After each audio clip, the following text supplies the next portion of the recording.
Three armored vehicles, like steel beasts, roll side by side.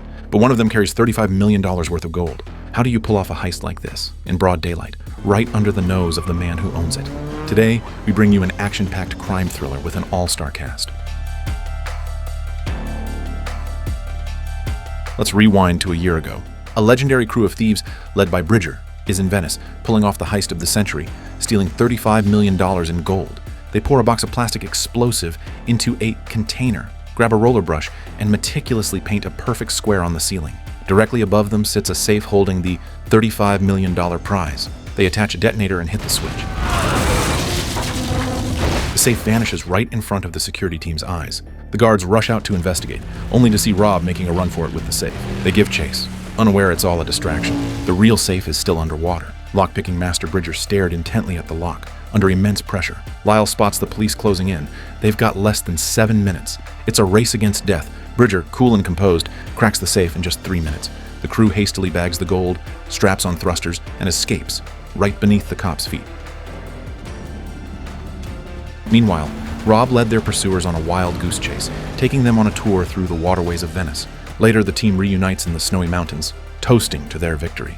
Bridger raises a glass to Charlie, the mastermind behind the flawless, bloodless heist. The crew dreams of how they'll spend their fortune, but one man remains eerily calm: Steve. Beneath his quiet demeanor, something sinister brews. Bridger announces his retirement. As they prepare to go their separate ways, 2 cars suddenly appear on the snowy ridge. Steve draws his gun, pointing it at Rob. His hired killers corner the team, leaving them no way out. This betrayal isn't just about money. Steve has shattered the thieves' last code: loyalty. Rob floors the car into a river, their only chance to survive, but Steve isn't letting them go.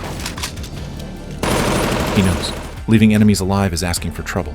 Only when Bridger's body floats to the surface does Steve believe they're dead. He takes the gold and leaves, unaware the crew is still alive underwater, sharing oxygen from the car's tanks. On shore, Charlie clutches Bridger's body, grief-stricken. His eyes burn with fury. A brutal, high-stakes revenge is about to begin.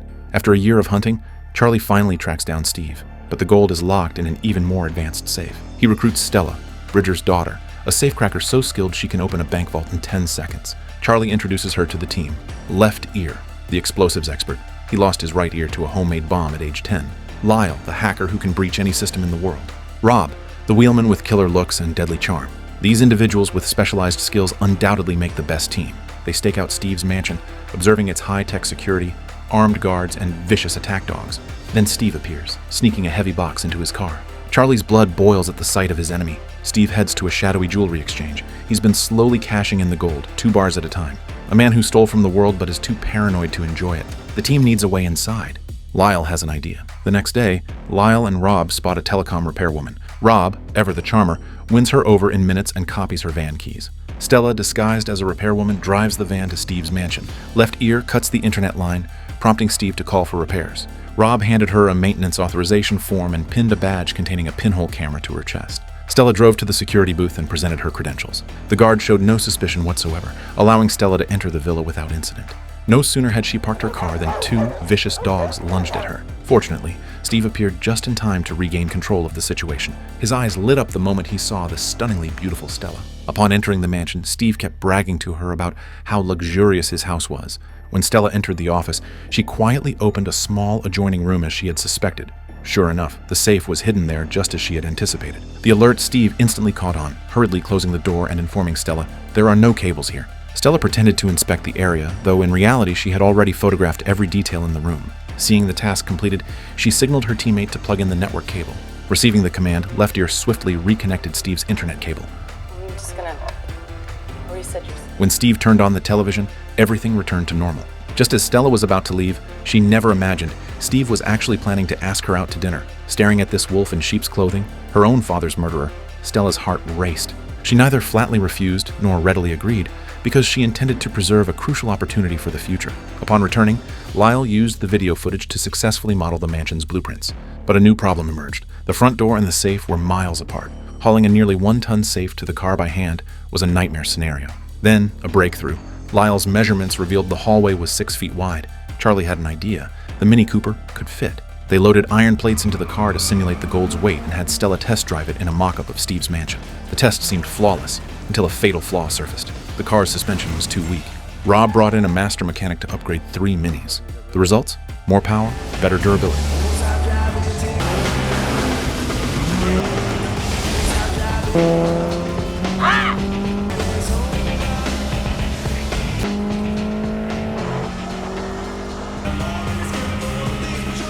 A week later, it was time for Steve to cash in. But as the deal neared completion, the gold shop owner let slip the Venice gold heist. Steve's instincts flared. He was ready to kill and take both the gold and cash.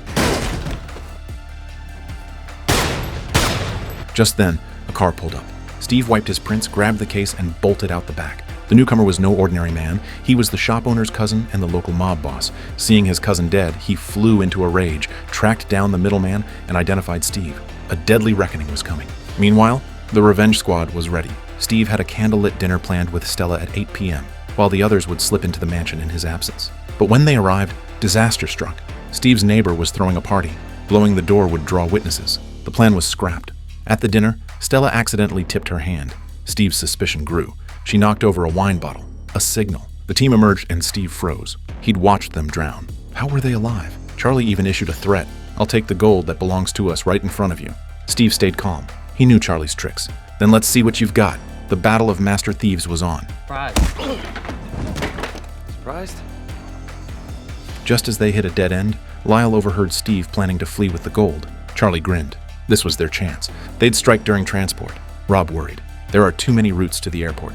How will we know which one he'll take?" Charlie had it covered. "I've already picked his route."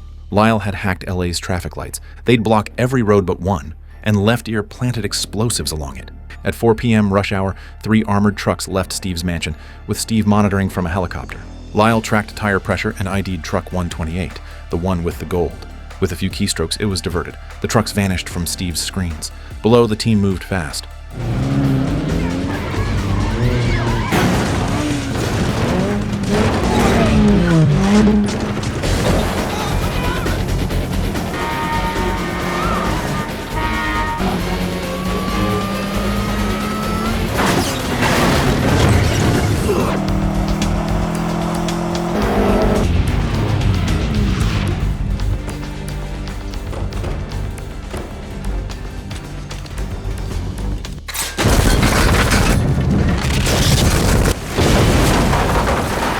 Rob subdued the driver, Charlie pried open the truck, and Stella cracked the safe. It wasn't the model they expected, but she had it open in 5 minutes.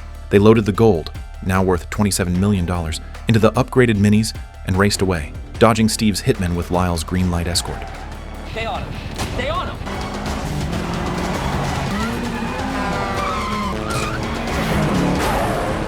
Okay, Charlie, I'm opening up a spot on Lower Grand.